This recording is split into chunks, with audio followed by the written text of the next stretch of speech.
네, 안녕하십니까. 취재편의점 장윤선 기자입니다. 만나 뵙게 돼서 반갑습니다. 제가 그 영상 처음에 준비해달라고 말씀드렸는데 혹시 영상이 준비되어 있나요? 네, 그러면 영상을 먼저 만나보시고 시작하겠습니다.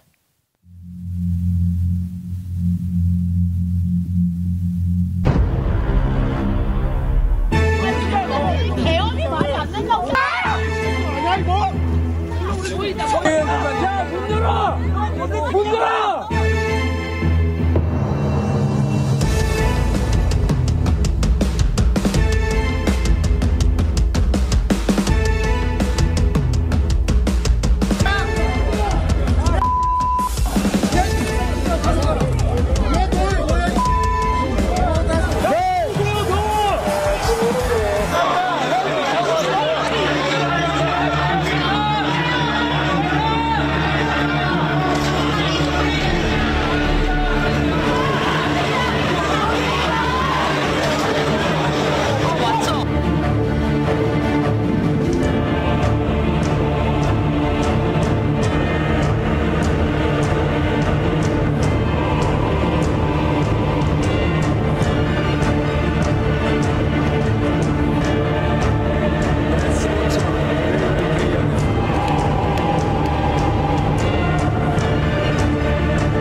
해제할 것입니다.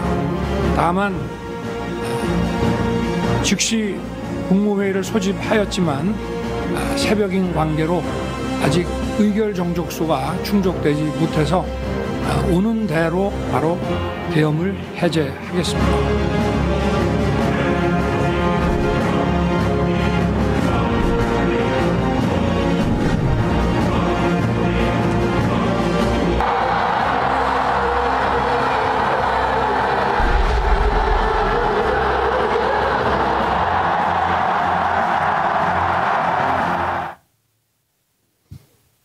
어떠신가요?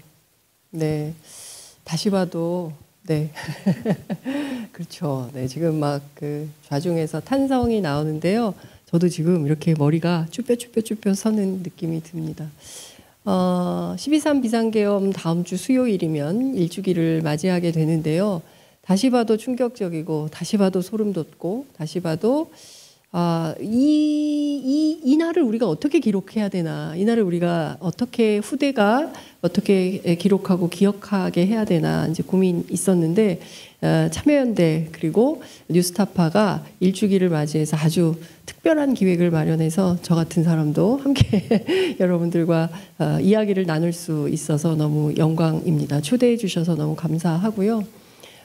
장윤선 기자 장윤선에게 12.3 내란 비상계엄이 뭐냐라고 묻는다면 제가 이거 굉장히 고민했어요. 제가 사실은 주부이기도 하고 아이들 키우는 엄마이기도 해서 묵은 살림 설거지다.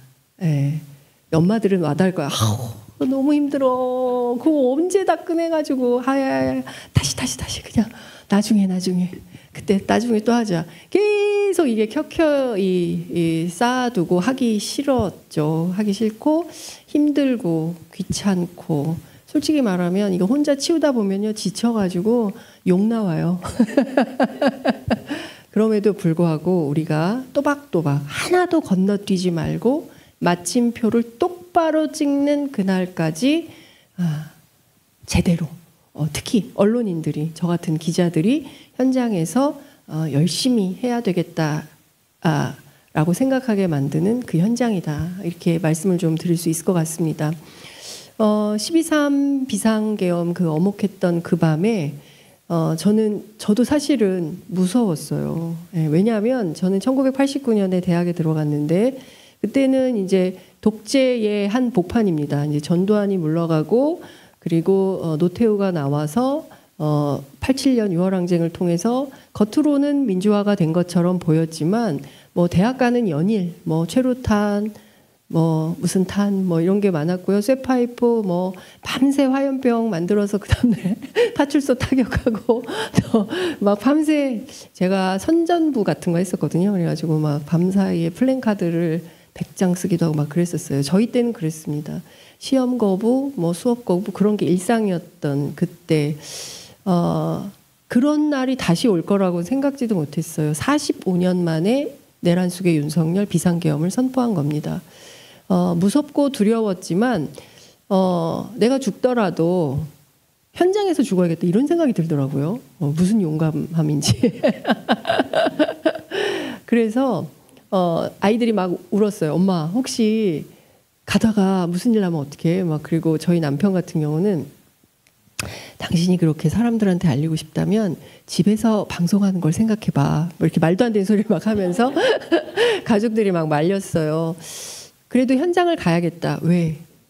나는 대한민국 기자니까. 이런 생각을 했습니다. 현장에 갔는데요. 사실은 두렵게 막 가다가 저는 서강대교를 못 넘을 거라고 생각했어요. 왜냐하면 군인들이 우리는 딱 그 계엄이나 뭐 군인, 경찰 이런 거 생각하면 제일 먼저 떠오르는 단어가 불심검문이에요. 예. 그래서 당신 주민등록증 제시해. 없어? 잡아가. 이런 시절이었어요. 그렇기 때문에 당연히 그럴 거라고 생각을 했는데 서강대교 딱 건너니까 시민들이 너무 많은 거예요. 저희들보다 시민들이 더 먼저 나와 있던 거예요. 근데 그 시민들이 그 어머니가 아직도 기억에 선한데 장갑차를 딱 이렇게 막고 계시면서 저한테 장 기자님 너무 반가워요. 그 와중에 장 기자님 너무 반가워요. 방송 잘 보고 있습니다. 하시는 거죠. 어머 어떡해. 장 기자님 여기도 찍어주세요. 장 기자님 여기도 알려주세요. 저는 벌벌 떨고 이렇게 있는데 시민들은 딱 그때만 하더라도 응원봉이 나오기 전이에요. 그 다음부터 응원봉이 나왔는데 그때까지만 하더라도 응원봉이 없고 왜 우리 종이컵 있잖아요. 2016년에 들었던 그 종이컵에 플라스틱 초가 있었어요. 그래서 그거를 끼고 이렇게 시민들께서 먼저 그리고 2대 86학번 언니 생각나요. 여의도 사람들 다 나와야 되는 거 아니에요? 이렇게 외쳤던 그런 분들. 그리고 이제 딱 20살 올해 대학교 1학년 된 청년인데 잔뜩 술에 취했어요. 여학생인데. 아이고 저기 이거 아니지 않아요? 그래서 제가 어떻게 되느냐고 물어봤더니 대학생이래요. 올해 대학교 1학년이라는 거예요. 그래서 제가 빨리 집에 가라. 엄마가 기다린다. 엄마가 얼마나 걱정하실 텐데 여기 국회 앞에 다른 분들 많으니까 얼른 집에 가라고. 그리고 그 학생을 집에 보내고 그리고 이렇게 담장을 돌아서 국회에 들어가서 저희가 라이브 방송을 했습니다. 앞에 영상에서 보셨듯이 그냥 그 전쟁터를 방불케 하는 공간이었고요. 제가 로텐더홀이 그렇게 인산인해가 된 걸 본 적이 없습니다. 사무처, 국회 사무처, 그 다음에 이제 각 당의 당직자들, 국회의원들, 뭐 어디서 왔는지, 뭐 지지자들 이런 분들이 로텐도를 가득 메우고 있었어요.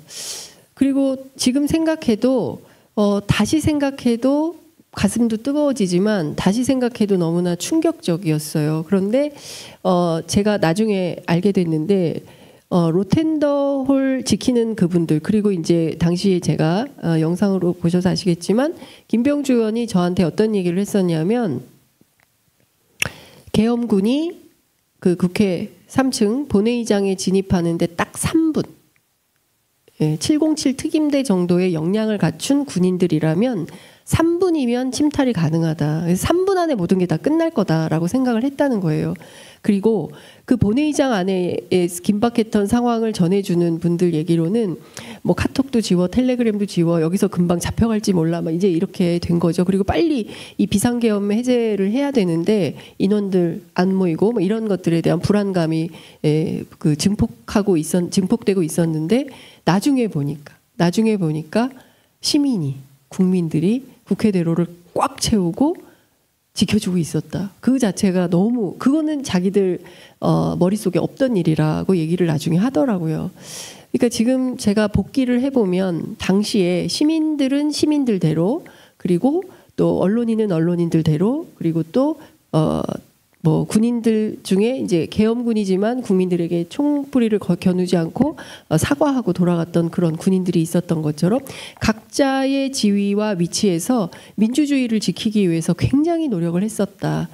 그런 것들이 다 모이고 모여서 우리가 그 어떤 폭동이나 혼란이나 무질서하지 않은 가운데 민주적으로 성공한 시민혁명을 했다. 그런 점에서 세계가 또 한 번 깜짝 놀랐다라는 생각이 좀 듭니다. 그런 면에서 우리는 특별한 자부심을 가져도 되는 대한민국의 국민이다 생각합니다. 박수 한번 어떠세요? 예. 아니 이거는 저희들 스스로를 위한 박수라고 생각을 합니다. 우리가 지금 보면 직위원, 조이대 막 이름만 들어도 머리가 터질 것처럼 아프시죠.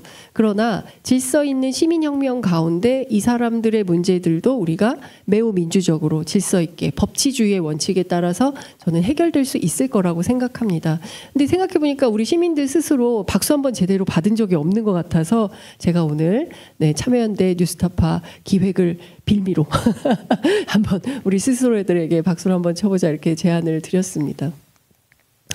사실 제가 언론인이기 때문에 언론 얘기를 꼭 좀 하고 싶었어요. 저는 이 12.3 비상계엄 내란에 누가 부역을 했는가, 그리고 누가 윤석열이라는 사람을 대통령으로 만들었는가, 언론을 빼고 설명이 가능할까? 불가하다는 결론에 이르렀습니다. 사실 이 대선 후보 출마하면 그 후보와 가족을 검증하는 것은 언론의 의무고요. 이건 대한민국 언론인들만 그렇게 하는 게 아니라 전 세계 모든 언론이 그렇게 하는 겁니다. 너무 당연한 거예요. 그런데 검증 보도했다고 해서 여기 뉴스타파 어떻게 됐었죠? 압수수색. 영화도 나왔잖아요.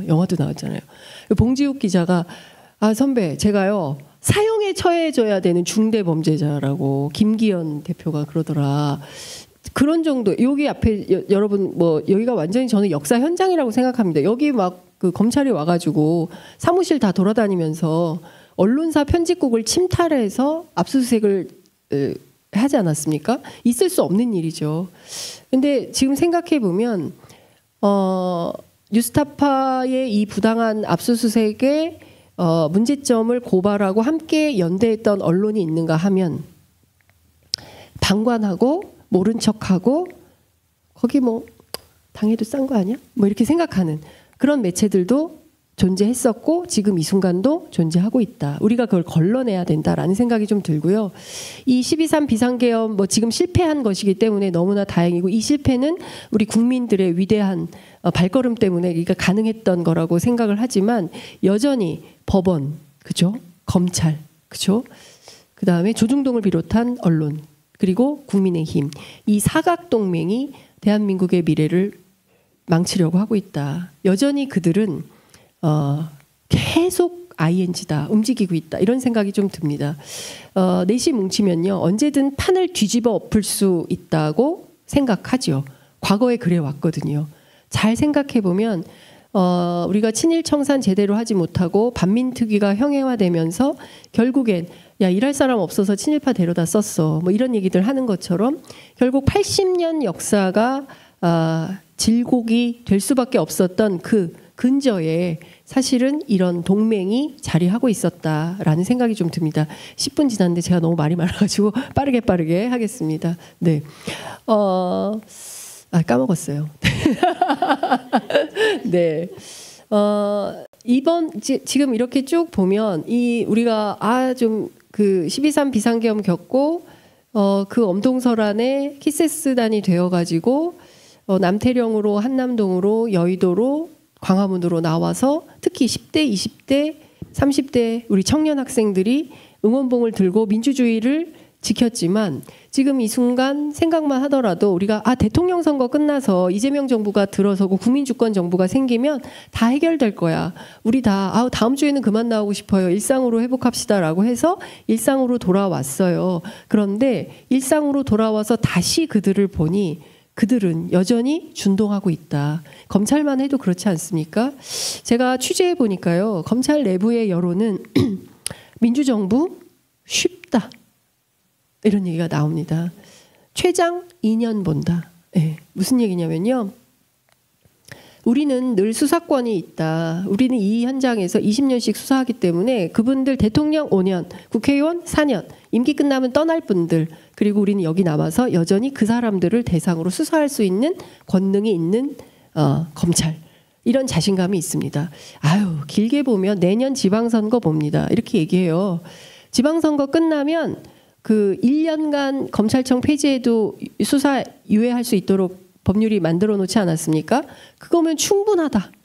네, 판을 바꾸기에 얼마든지 할 수 있다. 이런 자신감을 갖고 있다는 것입니다.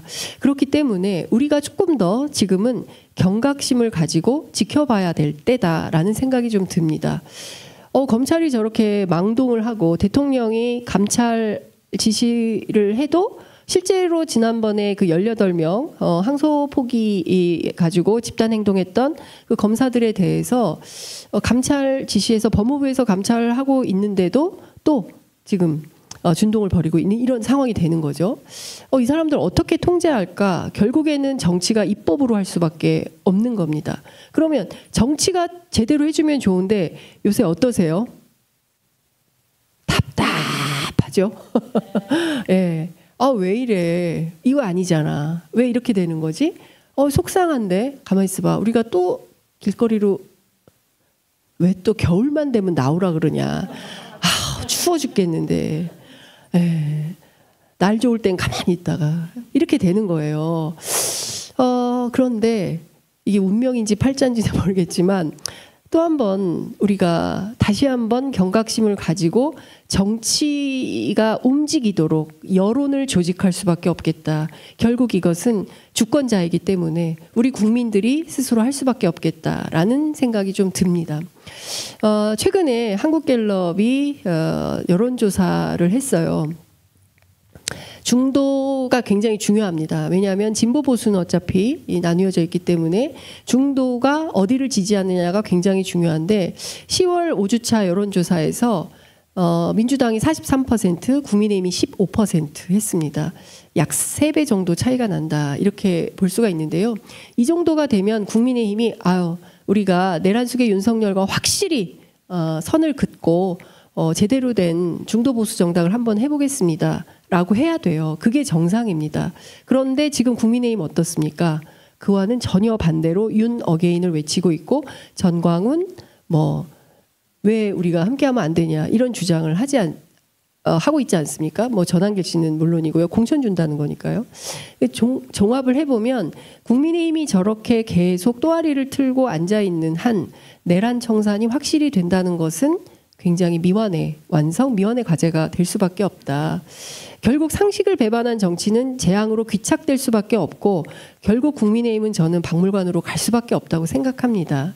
앞서 보신 대로 중도 표심에서 그 내용을 정확하게 데이터로 숫자로 보여주고 있다라고 생각을 합니다. 그럼에도 불구하고 또아리를 틀고 계속 그렇게 있다면 철퇴를 내릴 수 있는 것은 결국 국민의 명령 그 이상 그 이하도 없다라는 생각이 좀 듭니다.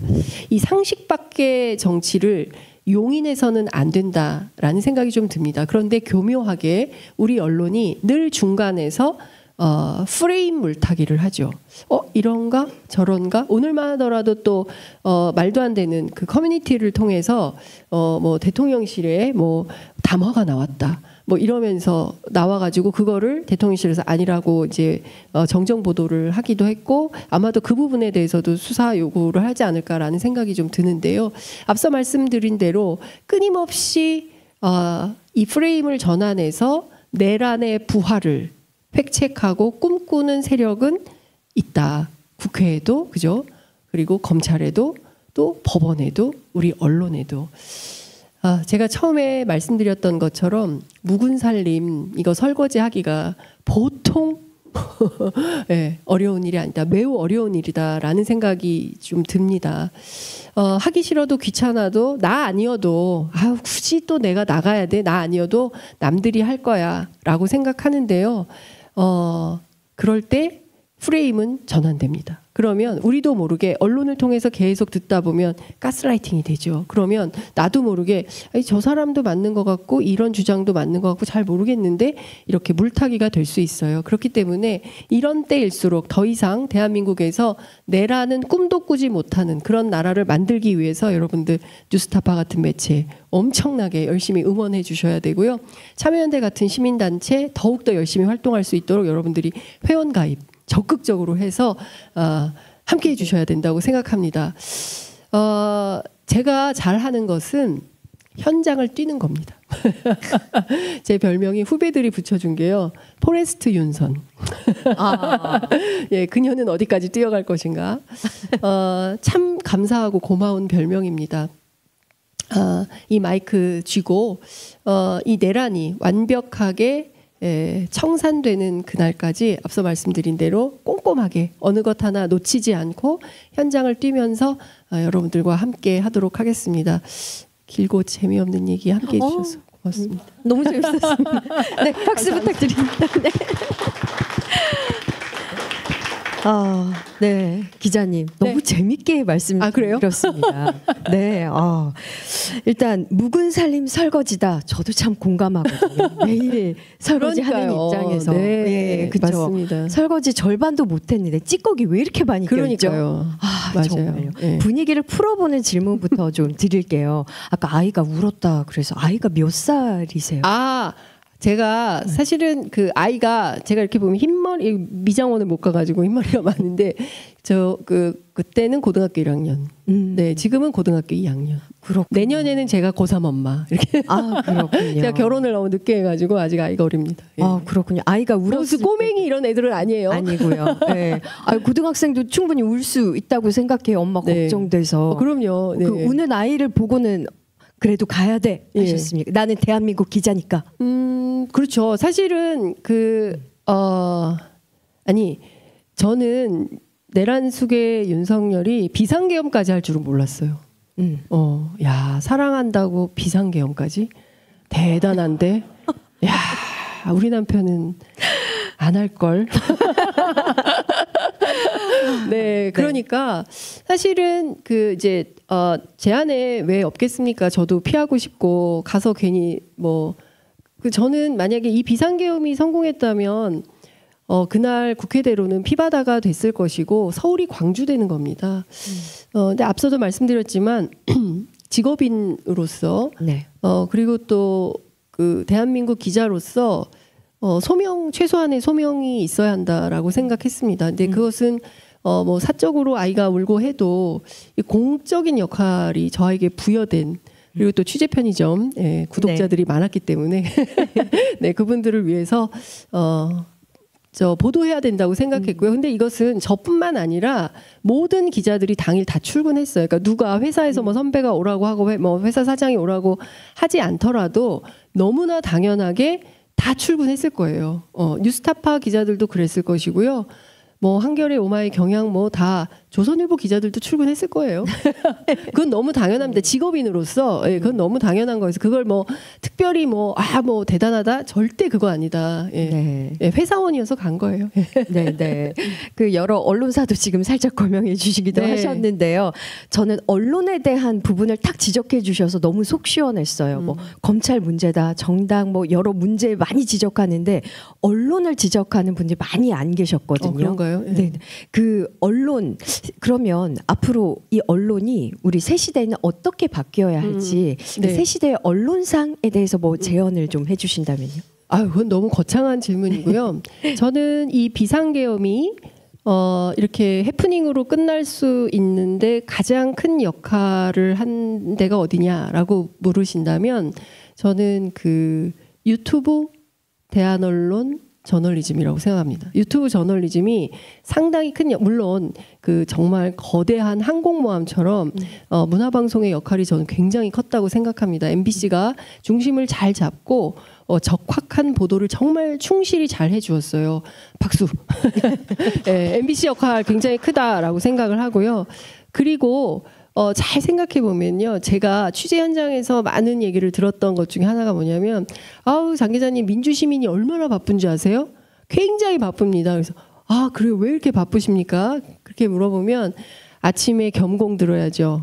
끝나면 취재 편의점 가야죠. 11시에 또 정어리 때 만나야 되죠. 그리고 나면 2시에 우리 매불쇼 최욱 만나러 가야죠. 그리고 난 다음에 4시에 홍사훈 만나러 가야 되죠. 그리고 나서 시사인 경향 구교영의 정치비상고 봐야죠. 그리고 난 다음에 이제 6시 되면은 MBC 뉴스아이킥도 들어야 되죠. 제 얘기인가요? 그러니까요. 그리고 나서 끝에 남천동 사장님들 만나고 집에 갈 때까지 하루 종일 이 뉴미디어 뉴미디어를 접하는 것입니다. 잡혀갔나 안 잡혀갔나 왜 우리 그 유명한 애니메이션 여러분들 기억하시죠? 밤새 잠 못 주무시고 그걸 뭐라 그럽니까? 뭐 그림이라 그래야 되나? 저 만화. 그게 다들 이제 아마 인상적인 그림으로 저도 그런데 다들 같은 심정인 거예요. 그래서 지금 상황이 어떻게 되는지를 실시간 업데이트를 하면서 이게 띠가 24시간, 하루 24시간이 대한 미디어들이 쭉 형성이 되어 있었고 이 알고리즘이라는 게 또 무섭습니다. 네. 예. 그래서 이 알고리즘을 타고 어머 장윤선에서 이거 나오는데 조금 있으니까 업데이트 돼가지고 뭐 누가 무슨 얘기를 하고 있네 이러면서 이제 계속 그러니까 댓글창이 속보가 제일 빠른 거예요. 예. 댓글의 특종이 제일 많은 거예요. 그리고 이 댓글의 집단지성은 어마어마한 힘을 가지고 있습니다. 예. 왜냐하면 우리 지금 이거 하고 있기 때문에 현장에서 무슨 일 있는지 몰라요. 그런데 댓글에 다 알려주시는 거예요. 누가? 위대한 시민들이. 저는 그래서 이 집단지성의 힘이 결국엔 대한 언론의 힘이 세상을 바꾸고 그러니까 뉴스타파 후원 많이 하셔야 됩니다. 네. 세상을 바꾸고 그리고 그 힘이 결국 민주주의를 지켜낸 거다. 저는 그런 생각을 합니다. 우리 미디어가 만약에 예전처럼 이렇게 꽉 막혀가지고 신문, 방송, 라디오 통제 가능했다면 우리는 이 비상계엄 체제 하에서 지금 살고 있을지도 몰라요. 그런데 그게 아니라 제대로 된 올바른 얘기를 하는 매체들이 많고 저처럼 현장에 나가서 가만히 있어봐. 그 상황이 어떻게 되는 거야. 딱 보면 장윤선 벌써 거기 가 있는 거예요. 막 이렇게. 그러니까 야 이렇게 나 대신해서 그 현장에 가서 직접 목소리를 들어주는 사람들이 있으니까 한편으로는 또 위안도 되고 연대감도 생기고 그렇죠. 저는 이게 굉장히 중요했다. 결국 대한민국의 민주주의, 참여민주주의를 움직여가는 이 집단지성의 힘이 결국 저는 대한민국을 올바른 민주국가, 세계에서 가장 모범적인 민주주의를 하고 있는 나라잖아요. 전 세계 여러분 다 알고 계시죠? 뭐 미국만 봐도 어때요? 미국 사람들이 그러잖아요. 우리도 한국처럼 탄핵해야 된다 얘기하지 않습니까? 촛불혁명 해야 된다고 얘기하잖아요. 근데 그런 것처럼 저는 이게 2016년의 경험이 결국은 2024년 응원봉의 그 빛의 혁명을 만들었다고 생각을 하고 조금 더 길게 보면 1894년 동학혁명부터 3.1 만세운동 이것도 최초의 시민혁명 아니겠습니까? 이 빛나는 그 시민혁명의 역사가 우리 뼈에 각인되어 있다. 저는 그렇게 생각합니다. 그래서 대한민국의 민주주의는 국민의힘이 제 아무리 조선일보가 제 아무리 난리 극우가 이하상 변호사님이 그렇게 열심히 하셔도 네. 그렇게 안 된다. 불가하다라고 생각합니다. 예. 네, 네. 그렇게 생각합니다. 네, 네. 비상계엄의 책임, 언론의 책임도 분명히 있습니다. 그리고 그 언론 어떻게 해야 하는지, 그리고 어떤 언론이 정말 진정한 언론인지를 또 재미나게 풀어주신 것 같습니다. 네. 포레스트 윤서님, 체력은 건강은 괜찮으십니까? 네, 그럼요. 건강은 이제 약으로 살죠. 예. 건강하십시오. 건강하시라고 박수 보내주시고 취재 편의점 응원의 박수 부탁드립니다. 감사합니다. 고맙습니다. 네, 감사합니다.